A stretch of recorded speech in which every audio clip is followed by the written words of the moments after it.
જૂની પેન્શન યોજના સહિતના પડતર પ્રશ્નોના સંતોષકારક ઉકેલના આવેદનપત્ર સાથે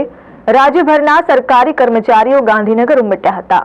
ગુજરાત રાજ્ય સંયુક્ત કર્મચારી મોરચા દ્વારા છેલ્લા કેટલાક સમયથી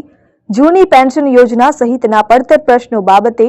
આંદોલન કરવા છતાં કોઈ નિરાકરણ ન આવતા આજરોજ 15 માર્ચે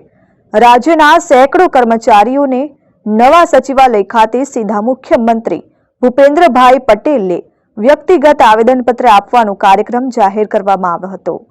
મોરચા દ્વારા આ માટે આવેદનપત્રની નકલ પણ જારી કરવામાં આવી હતી, જેમાં જણાવાયું હતું કે ગુજરાત સરકાર દ્વારા એપ્રિલ 2005 થી નેશનલ પેન્શન સ્કીમ લાગુ કરવામાં આવેલ છે, જેમાં પહેલાની જેમ આજીવન મળતું પેન્શન બંધ કરાયું છે અને નવી સ્કીમમાં જે રકમ મળે છે તે અનિશ્ચિતપણે ઓછી મળતી હોય નિવૃત્તિ પછી જીવન નિર્વાહ મુશ્કેલ બને છે। આ સાથે સરકારમાં હાલ જ્ઞાન સહાયક ફિક્સ પગાર, કરાર આધારિત ફિક્સ પે વગેરે મૂળ અસરથી નાબૂદ કરીને પૂરા પગારથી ભરતી કરવાની મુખ્ય માંગ છે, જેનો ઉકેલ પણ હજી બાકી છે। ગુજરાત રાજ્ય સંયુક્ત કર્મચારી મોરચાના પ્રમુખ દિગ્વિજયસિંહ જાડેજા અને કર્મચારી મહામંડળના મહામંત્રી ભરત ચૌધરી દ્વારા તમામ સરકારી કર્મચારી મંડળોને નવા કાર્યક્રમ અંગે જાણકારી આપવામાં આવી હતી કે 14 માર્ચનો રામધૂનનો કાર્યક્રમ સ્થગિત રખાયો છે અને હવે 15 માર્ચે રાજ્યના તમામ કર્મચારીઓ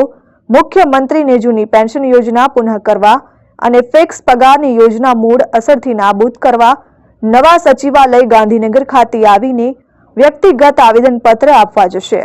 જેના પગલે આજરોજ રાજ્યભરમાંથી હજારોની સંખ્યામાં સરકારી કર્મચારીઓ બેનર અને પ્લે કાર્ડ સાથે ગાંધીનગર ખાતે ઉમટી પડ્યા હતા। ચુસ્ત પોલીસ બંદોબસ્ત વચ્ચે કર્મચારીઓએ ભારે સૂત્રોચ્ચાર કરી સરકાર સમક્ષ પોતાનો રોષ વ્યક્ત કર્યો હતો। નવા સચિવાલય ખાતે ઉપસ્થિત સુરત જિલ્લા પ્રાથમિક શિક્ષક સંઘના પ્રમુખ કિરીટભાઈ પટેલે આક્રોશ વ્યક્ત કર્યો હતો કે સપ્ટેમ્બર 2022માં વિધાનસભાની ચૂંટણી પૂર્વે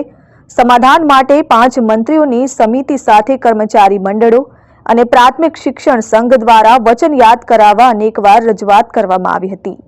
પરંતુ હજુ સુધી તે ધ્યાને લેવામાં આવી નથી। આજના વ્યક્તિગત આવેદનપત્ર આપવાના કાર્યક્રમને તેમણે આખરી અલ્ટિમેટમ ગણાવી વિવિધ સંગઠનના હોદ્દેદારો સાથે ધરપકડ વહોરી હતી। Jignesh Thakor, RN news, Olpad.